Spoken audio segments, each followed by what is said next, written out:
berarti kita menyadari bahwa kita adalah bagian dari gerakan itu, kita adalah bagian dari program itu. Nah, mudah-mudahan apa yang disampaikan sebentar nanti menjadi dasar untuk sekolah ini memikirkan suatu program, ataupun paling tidak, kalaupun tidak ada program baru, tapi kita menguatkan program yang sudah ada, seperti ya yang dari angkatan 6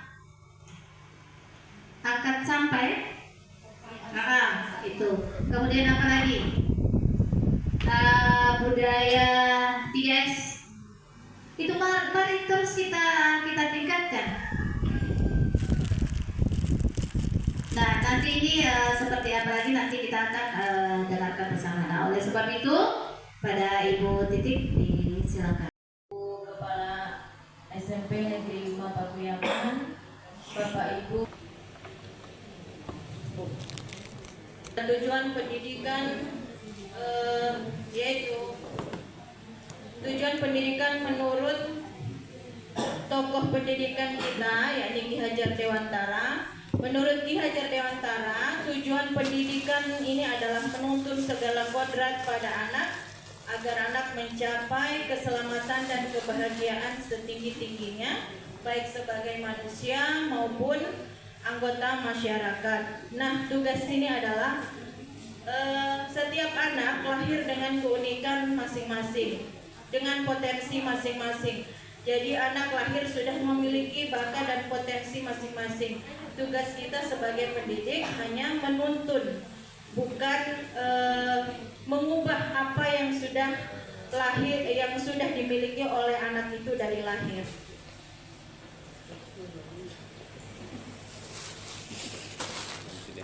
Yang berikut kita sampai pada budaya positif. Budaya positif di sekolah yaitu adalah nilai dan kebiasaan yang ada di sekolah yang berpihak pada murid sesuai dengan yang diungkapkan oleh Ki Hajar Dewantara. Jadi pembelajaran berpihak pada murid agar mereka dapat berkembang menjadi pribadi yang kritis, penuh hormat dan tanggung jawab sesuai profil pelajar Pancasila. Budaya positif ini nantinya akan berkembang, ada beberapa elemen. Ini yang pertama, konsep utama budaya positif. Ini ada 7 elemen. Yang pertama adalah perubahan paradigma.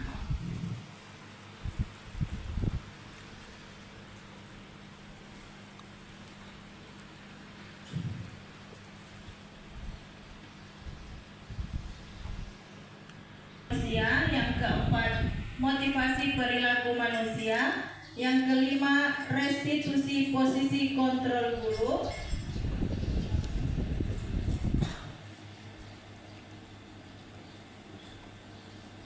Keyakinan kelas dan segitiga restitusi. Nah, untuk yang pertama, perubahan paradigma belajar. Perubahan paradigma belajar ini dalam membangun budaya positif, sekolah dapat menyediakan lingkungan yang positif, aman, dan nyaman agar murid mampu berpikir, bertindak, dan berkarya, merdeka, mandiri, dan bertanggung jawab. Disiplin sangat berkaitan dengan kontrol guru terhadap murid, ilusi guru mengontrol murid, ilusi bahwa penguatan positif itu efektif dan bermanfaat. Jadi pada dasarnya paradigma disiplin positif ini, bagaimana kita pendidik menciptakan lingkungan positif di sekolah dengan cara memunculkan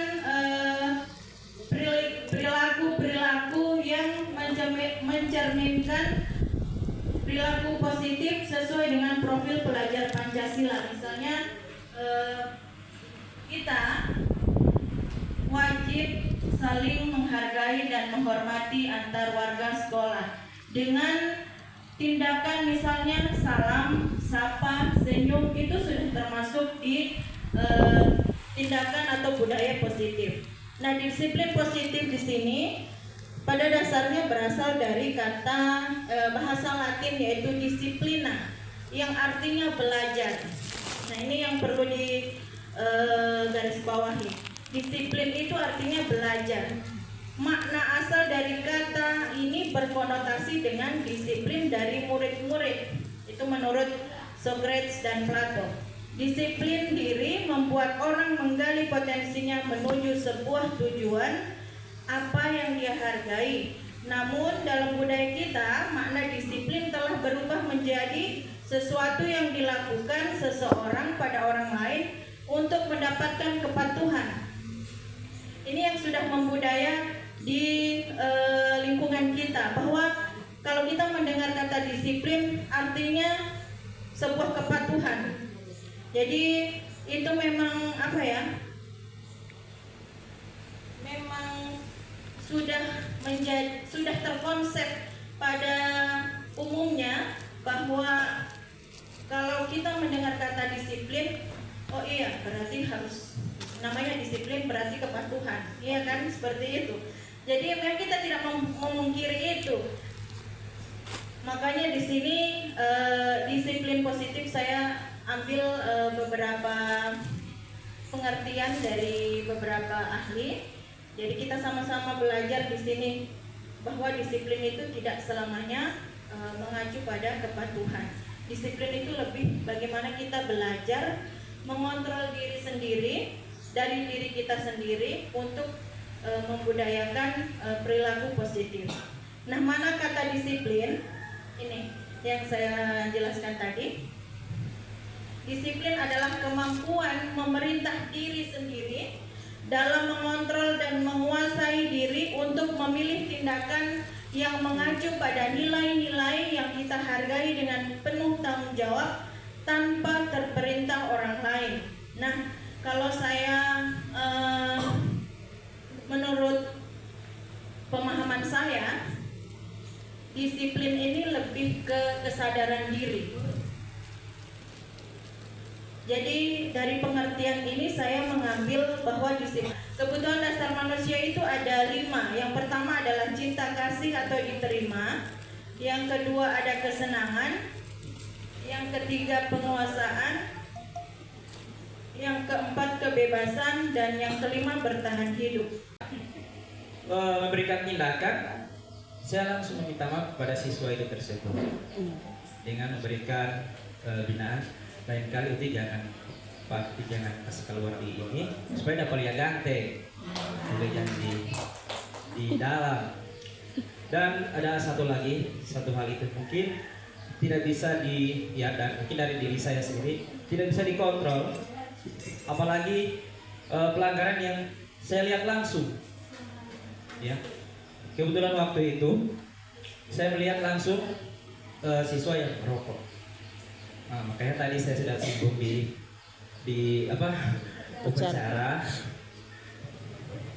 Ya, jadi saya langsung menindaki anak itu tersebut dengan ya Allah.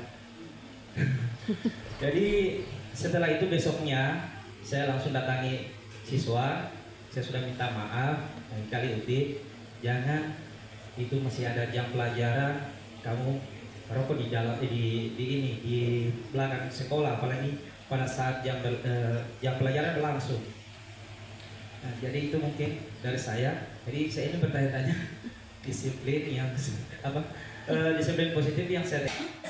Sementara positif kalau memang artinya kita bernalar di situ, sementara masih ada posisi kontrol lainnya di seorang murid. Dan di 5 posisi kontrol itu terkesan kita diarahkan sebagai manajer, sementara yang posisi penghukum, pembuat merasa bersalah, pemantau, teman, itu terkesan jangan digunakan. Sementara itu diangkat oleh materi ini 5 posisi. Sementara kalau kita bedah lagi posisi kontrol kita sebagai guru. Ada yang pemarah, bisa saja.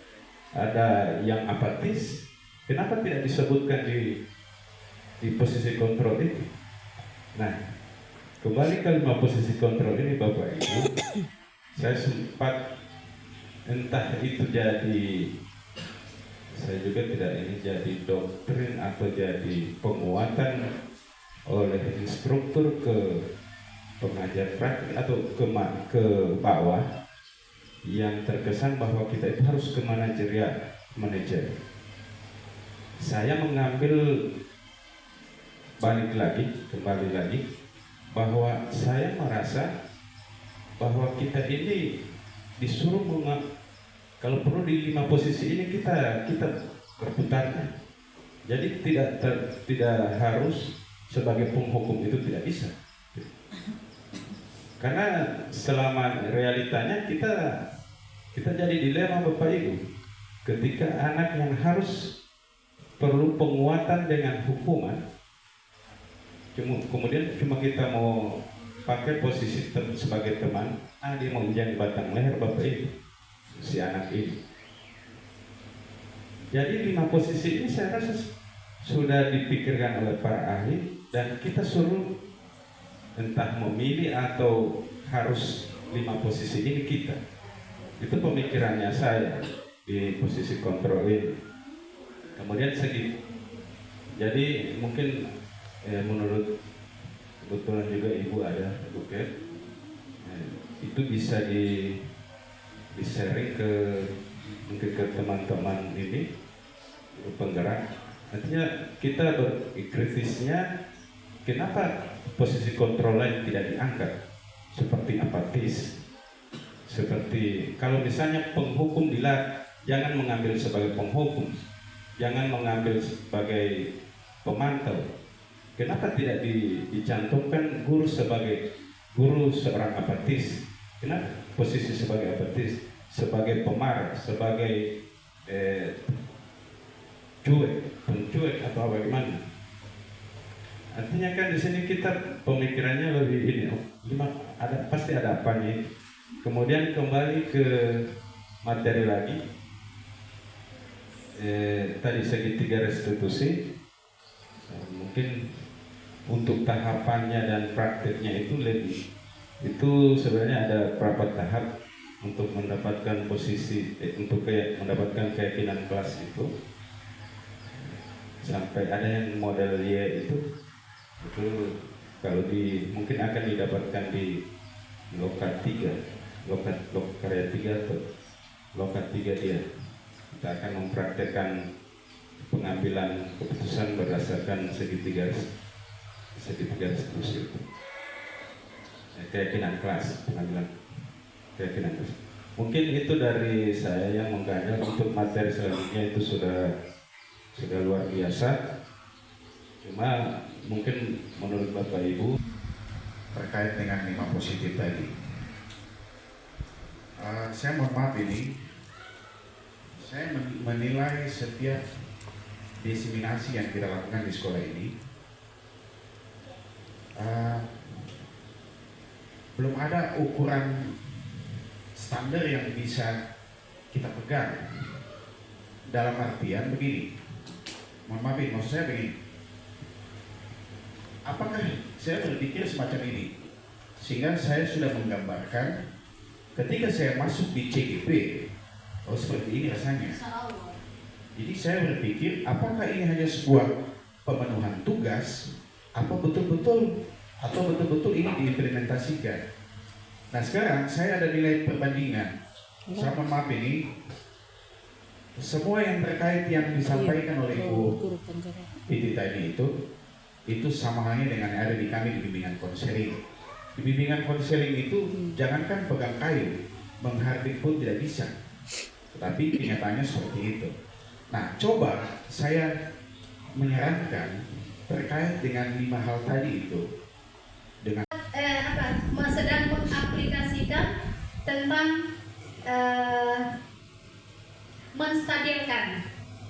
menstabilkan emosi. Jadi Pak Yusuf tadi itu sudah menyampaikan emosinya, Pak Idrus juga seperti itu. Nah, saya menstabilkan, oh saya juga begitu biar kepala sekolah. Pak guru oleh ini tidak bukan parah begitu. Begitu tuh menstabilkan.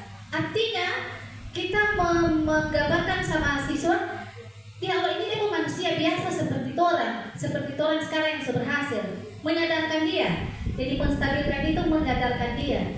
Jangan orang aja ini, kasihan dia makin terus. Jadi menggambarkan pada dia bahwa dia sebenarnya masih boleh berbuat sesuatu yang baik. Seperti itu.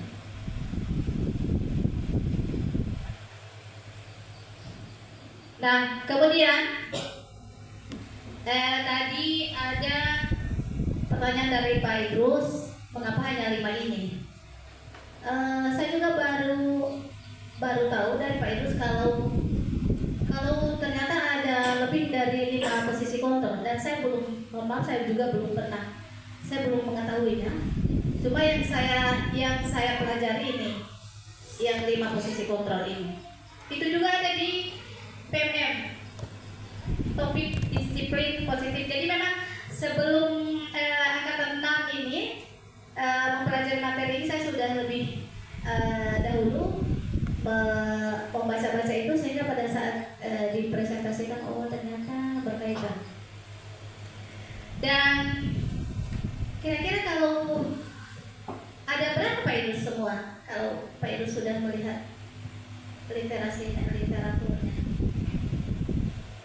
Nah, itu yang menjadi pertanyaan saya, Bu. Yang ini ke permukaan itu 5 posisi kontrol yang selama ini kita pelajari.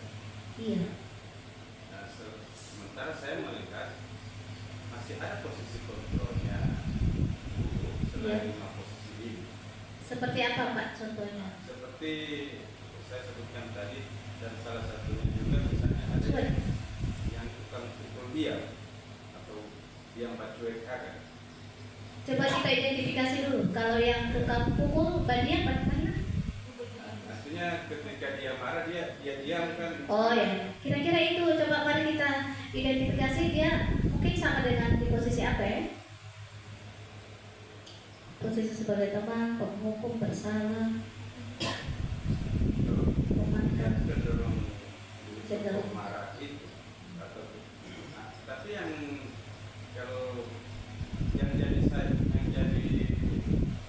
mungkin konsepnya begitu, Bu. Cuma saya ada yang acu tak acu maksudnya. Iya, saya berpemikiran terbalik.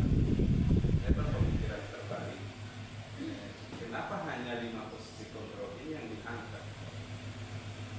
Jadi maksudnya biar ini siswa semua apa di muka apa dia cuek saja begitu. Iya. Tidak mau tahu menahu. Ada juga posisi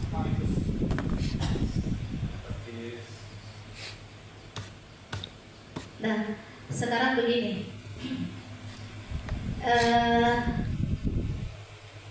Nantilah insya Allah kapan-kapan kita akan bisa temukan hal yang disampaikan oleh Pak Idrus tadi.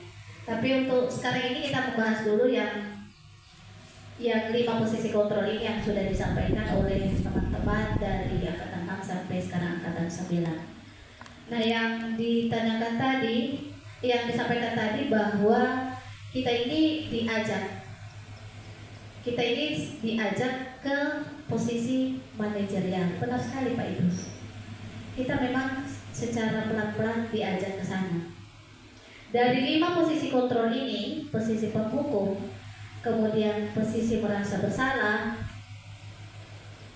kemudian posisi sebagai teman, kemudian posisi apa yang lainnya, pemantau, kemudian posisi manajerial. Maka yang posisi gagal itu adalah yang penghukum dan pembuat merasa bersalah. Sekarang begini, ini kan kita sudah ketahui bersama ada 5 ini.